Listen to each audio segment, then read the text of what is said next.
सुरुवातीला विमानासंदर्भातल्या आजच्या दोन मोठ्या घटना बातम्या आहेत। हाँगकाँगहून दिल्लीला येणारं एअर इंडियाचं विमान हे पुन्हा हाँगकाँगला रवाना करण्यात आलं। ते तिथल्या विमानतळावर उतरवण्यात आलं।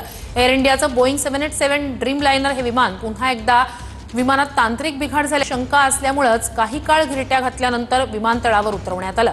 तर लखनौ विमानतळावर सौदी एअरलाइन्सच्या विमानाच्या चाकातून धूर आला। अग्निशमन दलानं आगीवर नियंत्रण मिळवलं। इथले सर्व प्रवासी सुखरूप आहेत।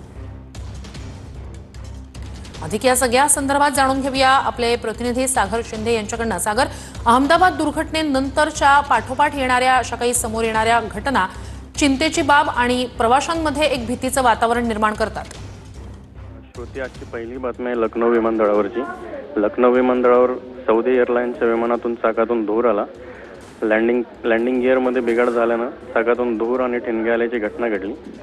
वैमानिकाने हे विमान धावपट्टीवर उतरून हवाई वाहतूक यंत्रणेला तात्काळ माहिती दिली। या विमानात 250 प्रवासी होते। हे सर्व प्रवासी हज यात्रेवरून परत आलेले होते। दुसरी बातमी आहे हाँगकाँग ते दिल्ली विमानाची। दिल्लीला येणारं एअर इंडियाचं AI-315 विमान होतं। हे विमान तात्काळ हाँगकाँगला परत वळवण्यात आलं।